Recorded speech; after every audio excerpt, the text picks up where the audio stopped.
গরম ভাতের সাথে যদি এরকম চিংড়ি মাছ ভুনা থাকে তাহলে আর কিছুই লাগে না। হ্যালো ভিউয়ার্স, সবাই কেমন আছেন? আশা করি সবাই ভালো আছেন। তো চলুন দেখা যাক আমি কিভাবে চিংড়ি মাছটা রান্না করেছি, সেটাই আপনাদের মাঝে শেয়ার করছি। এখানে আমি কড়াইতে তেল দিয়ে, তেলটা গরম হয়ে গেলে দিয়ে দিচ্ছি পেঁয়াজ কুচি। পেঁয়াজটা একটু আমি বাদামি কালার করে ভেজে নিয়েছি। তো এই তো পেঁয়াজ ভাজা শেষ। এখন আমি একটু পানি দিয়ে দিচ্ছি, কারণ আমি এখানে মশলা অ্যাড করব, সেই কারণে একটু পানি দিলাম যাতে মশলাটা পুড়ে না যায়। এই তো আমি এক এক করে সব মশলা দিয়ে দিচ্ছি। হলুদের গুঁড়ো দিলাম, মরিচের গুঁড়ো দিলাম এবং দিয়ে দিব একটু ধনিয়া গুঁড়ো। এগুলো দিয়ে আমি এখন ভালো করে কষিয়ে নেব। আমি কিন্তু আদা রসুন পেস্ট ব্যবহার করিনি, কারণ চিংড়ি মাছ আদা রসুন পেস্ট ব্যবহার না করলেও হয়। এই তো এখন আমি আগে থেকে কেটে ধুয়ে পরিষ্কার করে রাখা চিংড়ি মাছ দিয়ে দিচ্ছি। চিংড়ি মাছ দিয়ে কিন্তু আমি এটাকে ভালো করে নেড়ে চেড়ে কষিয়ে নেব।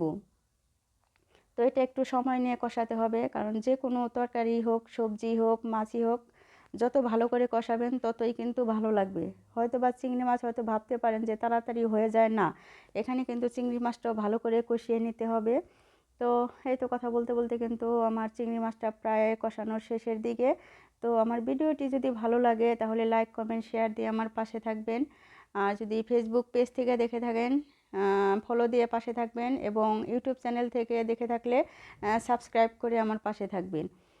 তো এই তো আমার মশলা দিয়ে আমার চিংড়ি মাছটা কষানো শেষের দিকে। এখানে আমি একটু পানি অ্যাড করব।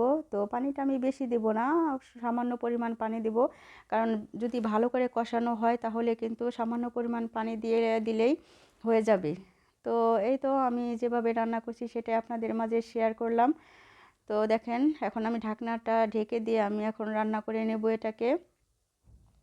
তো ঢাকনা খুলে কিন্তু কিছুক্ষণ পর পর একটু নেড়ে দিবেন, কারণ নিচ থেকে আবার লেগে যেতে পারে, যেহেতু এটায় পানি আমি অল্প দিয়েছি। তো আমি ঢাকনাটা খুলে আবারও নেড়ে চেড়ে দিচ্ছি। তো এভাবে ঢাকনাটা খুলে ঢেকে এবং নাড়াচাড়া দিয়ে আমি রান্না করে নেব। এই তো আমার রান্নাটা প্রায় শেষের দিকে। এখানে আমি একটু ধনিয়া পাতা অ্যাড করব, কারণ যে কোনো তরকারিতে এখন ধনিয়া পাতা অ্যাড করলে ভালো লাগে, কারণ ধনিয়া পাতা ছাড়া এখন চলেই না। তো এই তো কথা বলতে বলতে আমার রান্না প্রায় শেষের দিকে। তো যারা যারা আমার ভিডিওটি দেখবেন বা দেখেছেন তাদেরকে অসংখ্য অসংখ্য ধন্যবাদ।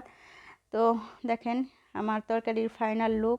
তো আমার রান্নাটা কেমন হয়েছে, যদি ভালো লাগে তাহলে লাইক, কমেন্ট, শেয়ার দিয়ে আমার পাশে থাকবেন।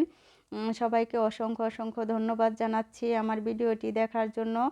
তো আমরাও সবাই সবার পাশে থেকে ইনশাল্লাহ সবাইকে ভালোবাসা দিয়ে সামনে এগিয়ে যেতে চাই।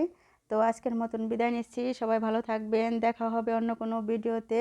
আল্লাহ হাফেজ, আসসালামু আলাইকুম।